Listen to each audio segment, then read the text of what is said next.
Dit is dat 11e programma in gooda Maun, aules felua. Jullie redner is Johan Dyck. Vandaar wel wie een persoon uit het Oude Testament betrachten, die krijgt dit probleem bejenen moest. Hij moest schwor lijden, en hij wist niet waarom. Jij die dat ook zo? We willen vandaar een persoon betrachten, wat im Oude Testament zeer goed bekend weer, en dat weer Hiob. Geen Bibelforscher weet genau te wat van de tijd Hiob leven deed. Velen meinen, dat hij ongeveer aan de tijd van Abraham aanpassen wordt. Dat komt daher, dat de spreek en ook de steden oder Länder, wat in dat boek Hiob genannt worden, en de latere tijd van Israël niet bekend werden. Dat zegt ons dat Hiob zeer lang träg leven deed. Also onze eerste vraag van der is, wer wir des Maun Hiob? Wir lesen seine Beschreibung in Hiob, Kapitel 1, Vers 1. En daar zegt het, da wir Maun am Land Uds, in sie nomen wir Hiob. Des Maun wir vollkommen en rechtschaffen en gottesfürchtig, en jengt het beise uit dem Stich. Hier worden uns eine ganze Reihe Dinge über diesen Mann gesagt. Das erste wir, dat hij wohnt in dat Land Uds. Dat is nicht mehr bekannt, Wohnland dat wir. Einst geglauben, dat wir dat vandaag Arabien. Hij wir vollkommen, sagt dat, en rechtschaffen, en gottesfürchtig. Dat meint, zijn leven wir so, dat Menschen am nichts Schlechtes nowiesen können, en dat hij voor God een klaret gewissen had. Dat hij gottesfürchtig weer, wiest, dat hij zich aan God hield en proeft zo te leven, dat God het geval. In andere woorden, hij wie een man, wat een zeer gouden leven viert. En derde wat we zijn is, hij jengt het beise uit dem Stich. Dat meint even, dat hij je in alles weer, wat van beisen veen kwam, en hij leidt zich aan keine van zijn verzekeringen aan. Wel we een beetje wiederlesen en uitvingen, wat het nog van diesen Mann sagt. We lezen dan vers 2 en 3, en daar zegt het, en am worden 7 Seens en 3 Dachter geboren.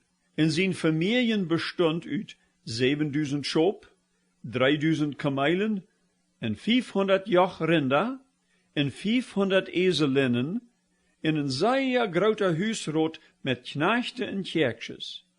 Dit weer die wichtigste en rijkste man am Osten. Am jüdischen Denken, wir seine Familie so gut als das sein können. 7 Seens zu haben, wir die Wunsch von jeder jüdischer Vater zu der Zeit. 3 Dachter, wir auch sehr gut. Also wir seien hier, dat Hiob nicht bloß ein sehr guter Mensch wir, wat sehr gut auf wir, aber Gott hat ihm auch eine sehr feine Familie gegeben. Hiob wie ein gesehender Mensch, wo Gott nichts zurückgeholt hat. Sound wird uns auch alle jankern, nicht wahr? Und zweites wir, Hiob wie auch ein sehr guter Vater. Am wir das sehr am zu tun, dat seine Kinder auch seinen Gott dienen würden, auch dat beise uit dem Stich gehen, so ist hij dat deed. Und so lesen wir dann in Vers 4 und 5 wieder, und das sagt, in seine Seens gingen haan, en mürken omzicht aan dag, en hiese en Gastmahl. En ze scheckten en louden ook 3 zustern aan, om met Antoop te eten en te drinken. En dat passiert jedes Mal, wanneer zo'n Gastmahl te eng weer, dan schickt Hiob haan om aan te heilen. En hij stond tiedig zum Morgens op, en opfert een brandopfer für jeder Kind. Wils, Hiob seht, vielleicht haben meine Kinder gesündigt, en sich an ihre Horten von Gott losgesagt. Also deed Hiob jedes Mal. Waarom wordt ons dit alles von Hiob bericht? Ik denk dat es so. Keiner soll daran zweifeln, dat Hiob vielleicht doch nicht ein guter Mensch wird. Ons soll dat klar worden, dat Hiob ein Wandel führt, wo nicht uitgesaten wird. Hij wie je ook besonders om dat geestelijke Leben von seine Kinder besorgt. Wenn das sagt, hij schickt wem, um seine Kinder zu heilen, dann meint das vielleicht, dass hij een Priester dahin schickt, um mit an zu reden und zu beten. Hij opfert auch für jeder Kind ein Opfer. Dat nächste aber sei wie nu een ganz anderes Bild. Wie seinen wat an Gott seine jähen wordt verjäht, aber uns verstärken blifft. Also das nächste Bild dreht sich ganz. Wir sehen an die Vers von 6 bis 12 an Gott seine jähen wordt, wo wir Ansicht schrien, woran gewesset ab Eeden passiert, wat wir gar nicht verstehen können. Wir lesen dann Vers 6. Und das passiert an einem gewissen Tag, dann kommen die Sehens Gottes, sich bei Jehova, also den Herrn, fertigstellen, in die Sotun kommen mit an Taub. Wann das hier von Sehens Gottes de Rede ist, dann meint dort die Engel Gottes, wat am Deinen daunen. Sehens Gottes ist ein Uitdruck, wat am Alten Testament mehrmals für Engel gebraucht wird. Hier sei wie dann, dat er Tiden sind, wo die Engel sich bei Gott verstellen daunen, vielleicht am Bericht aufzuleihen, wat sie gedonen haben. Wat uns hier besonders abfällt, ist, dat de Sotun mit an Taub ver Gott kam. Hij ist jedoch ein gefallener Engel, und darf nicht mehr an Gott seinen Dienst stohnen. Aber die Sotun wie auch dabei. Und vielleicht meint dort, dat sogar von der die Sotun auch kommen mat, wann seine Engel kommen, und hij mat vielleicht auch Bericht aufleihen, wieviel Beiset hij gedonen haft. Von dit ja wir annehmen, dat Gott den Sotun noch immer taulat, veram zu kommen, und wir worden baul seinen, wat hij dort deed. Vers 7 geht dann wieder und sagt so, in Jehova seht zum Sotun, wo kommst du her? Und die Sotun antworten seht, ich hab die Erde durchgesucht, und sie da boven Hahnen trägegonen. Hier lehrt die Schrift uns viel über das Werk vom Feind.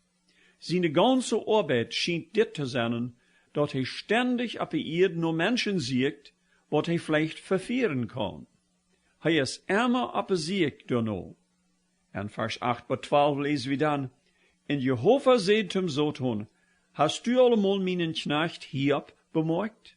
Seines Gelickten jaftet nicht noch einen ab Erden, vollkommen in rechtschaffen, in gottesfürchtig, und jetet beisütem Stich. In die Sotun antwort Jehova und seht, det Hiob Gott umsonst fürchten? Hast du nicht selbst arm in sein Hus und alles, wat er haft, rundum angetient? Du hast das Werk von seine Hände gesehnt, in sein Familien hast du am ganzen Land uitgebreit. Aber streck bloß einmal deine Hand uit und schier alles an, wat er haft, auf hij sich dann nicht offenbar von die losseien wird. Dann seht Jehova zu Sotun, check mal, alles, wat er haft, ist in deine Hand. Bloß jen Arm streckt deine Hand nicht uit. En die Sotun ging uit de jen Wort von Jehova uit. En deze Vers leert wie een groot Teil über den Sotun, en wo hij de Menschen bij Gott proeft te verkleuren. Hij je gemerkt, dat Gott het zeer geval wo Hiob weer, en dat hij ver aan een rein leven vieren deed. Moet je ook, dat die Sotun dat ook alle van Hiob wist, wo hij Gott true weer en am deinen deed? Dan zei wie, wo de Sotun ans Menschen proeft Schoden an te daunen. Seine Rede hier ist ganz gnädig. Hij stelt het so aan, dat Hiob Gott deint, bloß wils Gott am Serien. Wann die Serien nicht mehr da wir, dann würde er furz Gott aufseien. So stellt der Sotun dort an. En andere weer, der Sotun gleift, dat jeder Mensch seinen Preis haft. Dit soll uns sehr nachdenklich merken, auf dat bei uns vielleicht auf einmal tot trafft. Do wie Gott bloß deinen, für dort, wat er uns jaft, oder sei wie Gott dort immer schuldig, ob het uns gut geht oder nicht. En vierdet, wat wie durch diese Rede morgen ist, dat Gott uns in alles, wat wir haben, eingetient haft. Wie weet ihr alle, wat het meint, wat antetienen? Die Former daunen ihre Fläche antienen, dat fremdet Fei, dat nicht ab einmal begrosen net. Firken do wir am ans Hus een Tuin abstellen, so dat kleine Kinder nicht ab einmal ab dem Hof en de Gevornen bezelen daunen. Angetient. Dat is wo die Sotun dort handstellt, wat Gott mit Hiob gedonen hat. Hij had am angetient. Wat dit meinen dat is, dat die Satan nicht rot so an uns kann.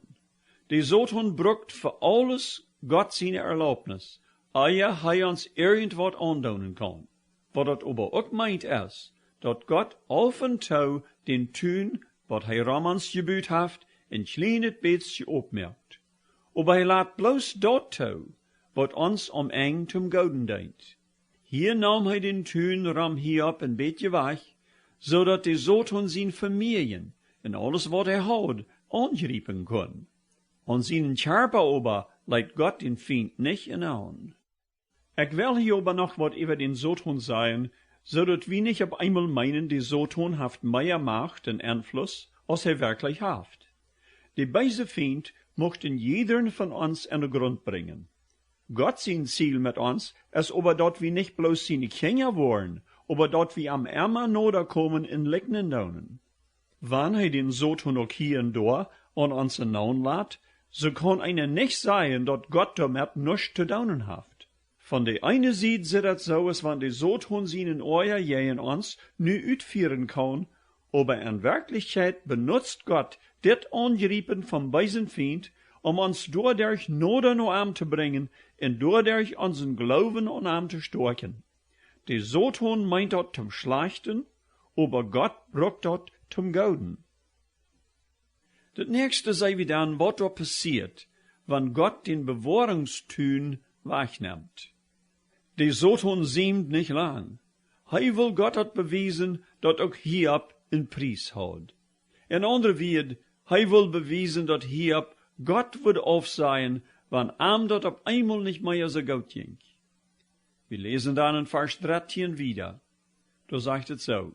Und das nahm sich so ram, an einen Tag, als seine Sehns und Dachter am Hüs vom ältesten Bruder Auten und Wien trunken, dat du an deiner am Norrecht bracht und seht, die Rinder plieden und die Eselinnen großen dort besied, dann überfallen uns die Saber und staulen die Weich, in die Knechte schlüren sie dort mit ihre Schwerter, und ich sie die einzige, wat weggekommen ist, die davon zu berichten.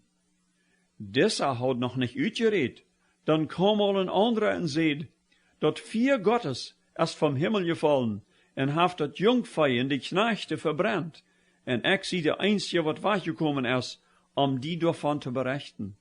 Dieser hat auch noch nicht utgeredet, dann kam mal ein anderer und seht, die Chaldeer mögen sich 3 Gruppen und fallen über die Kamele her und nahmen die alle weg. In diene deine haben sie mit ihre Schwerter doodgeschlagen, und ich sie die einzige, wat weggekommen ist, die davon zu berichten. Und dieser hat auch noch nicht utgeredet, dann kam all ein anderer und seht, diene Sehns und Dächter Auten und drunken Wien, en dat Hüs von dienen Älsten sehen. Und seht mal, da kam ein starker Wind von der Wüste her, und traf dat Hüs von alle Kanten, und dat fall ab die junge Menschen, und sie starben. Und ich sie die einzige, wat weggekommen ist, die davon zu berichten. Dann stund Hiob ab, zerreißt sein Kleid, schert sich die Haar vom Kopf, fall ab ihr Hand und bet an. Und er seht, nöchtig sie ich ut meine Mutter erlief gekommen, und nöchtig wo ich war da zurückgegangen. Jehova haft gejeft, und Jehova haft genommen. Der Nomen von Jehova soll gepreist worden. Wie diesem allen, deit Hiob nicht sündigen, und er beschuldigt Gott nicht, als wann er wat erreichtet gedonen hat. Hier sei wie, wo ich nicht ein Mensch alles verlieren kann, wann Gott es zulässt. Wenn einer diesen Bericht so lässt, dann kriegt einer den Eindruck, dass alles Hals über Kopf passiert. Die schlechte Nachricht kommt klampfwies. Der Satan hat es so geplant, dass Hiob keine Zeit soll haben, die erste schlechte Nachricht zu verderben, was all die nächste kam. Damit will er Hiob mit Gewalt durchschlagen, dass er Gott in seine Verzweiflung aufsehen wird. Das passiert aber nicht. Das ist bei dieser Geschichte das Besondere. Hiob wird ganz durchgeschlagen, und ihm ging es sehr schlecht, aber er deit Gott nicht beschuldigen oder aufsehen. Dit wird das merkwürdige. Kannst du an Menschen denken, die auch sehr schwer sind durchgegangen? Viele von uns haben irgendwann einmal was erlebt, was wir als schwor betrachten würden. Keiner von uns hat so durchgemerkt, was Hiob hier durchmerken musst. Ich glaube, einer kann sehen Lieden mit dort vergleichen, was so ne durchmerken mussten, was in Hitler seine Zeit, auch in die Kommunisten ihre Zeit am Konzentrationslager erleben mussten. Was dort passiert, hat sich auch der beise Feind uitgedacht.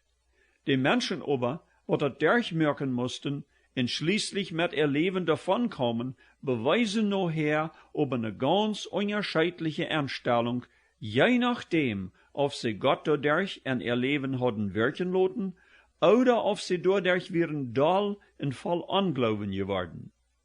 Eine Person, woran ich denk, wie Corrie ten Boom. Sie in ihrer Schwester wären oprechte Christen, aber sie waren beide eingestoppt, wie sie hadden jüdische Families in ihr Hus verstärken, so dass die Nazis diese Juden nicht können umbringen. Dort im Gefängnis wurden sie abscheulich behandelt, und durch Hunger und Gewalt getötet. Corrie, ihre Schwester, starb davon. Dat eng vom Krieg kam noch untiet, dat Corrie nicht auch an Hunger und Krankheit starb. Nom Krieg können sie aber mit Fried berichten, dat Gott an dor beigestonden und geholpen hat, en jeder am Meil geleu. Weil sie dem Herrn dor wen doch preisen können, gab auch die Gnade zu vergeben. Dat meint, dat sie nicht ihr Leben lang nur Rach sägen musst. Corrie winne früh, wat Gott nachher noch sehr viel Jahr en sein Reich sehr segnen kann. Sie wird noch ganz alt, und viele Menschen haben durch ihr den wahren Glauben an Jesus gefunden. Aber nicht jeder einer, wat in das Gefängnis wär, in dasselbe durchmück, kann nachher ein frohes Leben haben. Sehr viele wären nachher so voll Hot und beschuldigten Gott, dat dat taugelaten hat, dat ihr Leben nachher kein scheinet wär. Viele, wat nicht Christen wären, sagten bloß immer nur Rach. Euer dadurch, dat ihr ganzes Leben verjaften, so dat die meiste an verschiedene Krankheiten oder an Lähmung tidig storben deiden. Da sieht einer dat auch. Die Satan will dadurch viel Menschen verdorben, aber Gott dreht auch diese grasselige Geschichte zu seine Ehe für die, wat am treu bleiben, in vertrauen ob am nicht abgaben. Kriegt so es Hiob, seht die Corrie ten Boom, den Herrn sein Namen soll gepreist worden. Was ja wir dann von dieser Geschichte, wat so weit lernen? Wir weiten von dieser Geschichte her, dat Gott alles in seine Hand hält, und dat die Satan am früheren Mord er uns prüfen kann. Hier wird dat Brief steckt, ob Hiob wird Gott aufsehen oder nicht. Gott beweist durch diese sehr schwere Erfahrung von Hiob, dat recht hat und dat den Satan sein Genäel keinen Grund hat. Kann das sein, dat Gott uns einmal durch Prüfungen und Troubles gehen lässt, wie es die Feind am Jähen anschmidt, dat wir am sehr leicht würden antrü worden, wann wir Troubles kriegen. Wir lernen auch, dat het möglich ist, bestohlen zu bleiben, wann auch die gradste Troubles, wat einer sich denken kann, einem trafen. Weil wir nicht abgeben, wann Trouble uns traft. Der Herr lässt sogar gute Menschen Trouble schmecken, zu beweisen, dass sie sich an Gott holen und dass an diesen Trouble drehen kann. Jest du nu gerotst durch so eine schwere Zeit? Der Herr weiß darum. Hat dat alle geseinen en laat bloos dat toe, wat am eng zum Basten deint. Jef nicht ab. Dien vertrauen an arm, als den Herrn sehr viel wird. Proef doch auch mit Hiob zu sein, den Namen vom Herrn soll gepreist worden. Wel we nog tot beten. Lieve Herr Jesus, ik bid voor al die, wat van dir durch Trouble gaan. Ik denk an all die, wat vielleicht in Familien mitglied, in Vater, ne Mutter, in Maun oder ne Früh oder sogar ein Kind, durch den Tod verloren haben. Magst du an von dir Trost geben? Du bist dabei. Du lässt uns durch keine Troubles gehen, wo du nicht auch dabei bist, in uns treu warst. En ik bid dat u mocht in iederen veel troost geven, ook van jou. We bidden dat en dienen heilige nomen. Amen. Wanneer je nog vragen hebben over dat wat je op dit programma gehoord hebt, mijn telefoonnummer is 204 346 0523. Ik wens je allen een goede week. Op hier.